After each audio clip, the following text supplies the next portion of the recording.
আসসালামু আলাইকুম। কেমন আছেন সবাই? নিশ্চয়ই ভালো আছেন। আলহামদুলিল্লাহ আমিও ভালো আছি। তো আমি আজকে বানাচ্ছি বড়ির আচার। আর এই বড়ির আচার জন্য আমি বড়িটাকে সুন্দর করে ধুয়ে নিয়েছি কিছু মশলা, আর এখানে রেখেছিলাম চালতা। তো আমি আজকে বড়ির আচারটাই কিন্তু বানাবো।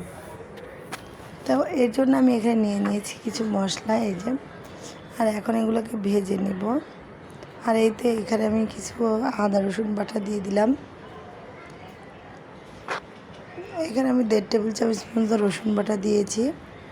সাথে দিয়ে দিলাম 2-3 টুকরা দারচিনি। আর এখন দিয়ে দিলাম পাঁচফোড়ন বাটা, দিয়ে দিলাম রসুন বাটা। আর এই আস্ত রসুনের কুচিগুলো দিয়ে সুন্দর করে ভেজে নেব। তো বাকি মশলাটুকু আমি দিয়ে নিলাম। এগুলো কিন্তু পাঁচফোড়নের বাটা ছিল কাঁচা।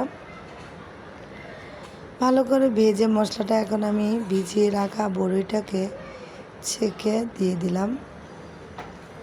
অবশ্যই এই বড়িটাকে কিন্তু ভিজিয়ে রাখতে হবে, যেহেতু এটা এখনের না, আরও 6-7 মাস আগের বড়ি।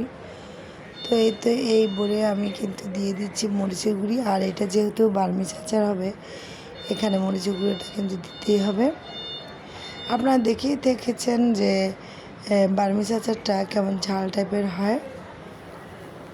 তো আমি যেহেতু ঘরে বানাচ্ছি, আর এটা ঘরোয়াভাবে বানাচ্ছি, এটার স্বাদটা কিন্তু অনেক ভালো হবে। আর দোকানের মতো যদি নাও হয়, কিন্তু বেশি হবে, স্বাদটা কম হবে না। আর ভালো করে ভেজে নিচ্ছি আমি। ভালো করে মশলাগুলো সব মাখিয়ে নিয়েছি। আর এখন সুন্দর করে ভেজে নিচ্ছি। এরপর যে আমি একটু চিনি দিয়ে দিচ্ছি একটু মিষ্টির জন্য। আপনারা চিনিটা আপনাদের পছন্দ অনুযায়ী দিবেন, কম বেশি মিলিয়ে নেবেন। যতক্ষণ পর্যন্ত চিনিতে পানি থাকবে ততক্ষণ পর্যন্ত আমি বড়িটাকে ভেজে যাব। আর এখানে দিয়ে দিলাম বাকি মশলা বাটাগুলো।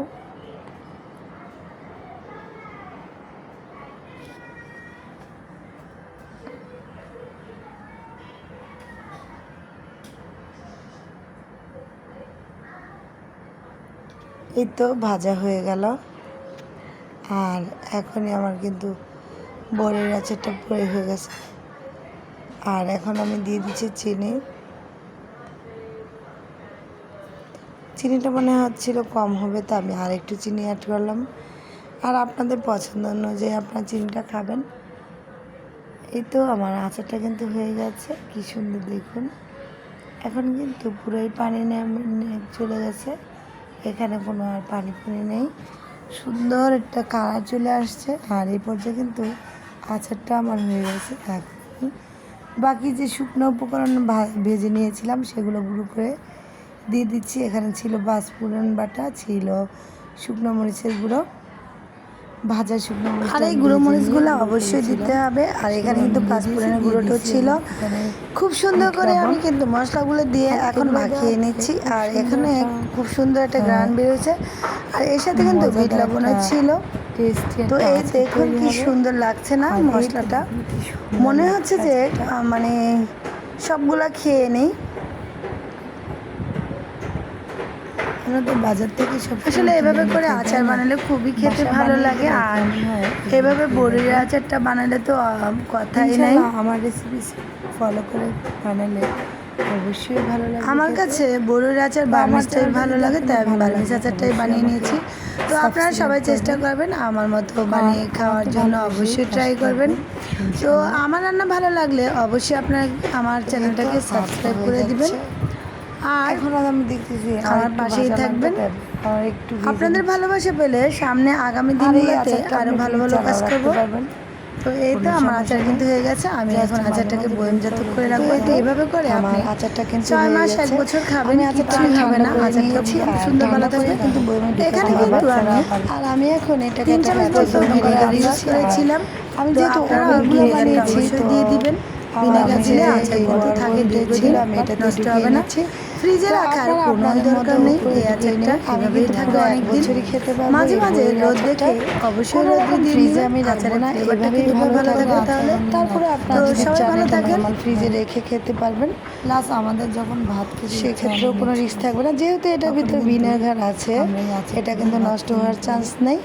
মাঝে মাঝে একটু বের করে রোদে দিলেই হয়। আর এই তো দেখুন আচারের কালারটা। তো আমার রান্না আপনাদের কেমন লাগে অবশ্যই আপনি আমাদেরকে জানাবেন। আপনাদের ভালোবাসা নিয়ে কিন্তু কাজ করতে চাই। আর আপনাদের আমি কিন্তু আচারগুলো বানিয়ে রাখি, কার কি ভালো লাগে অবশ্যই আর আমাকে পুরো বছর জানাবেন। রেখে খাই। কোনো সমস্যা হয় না।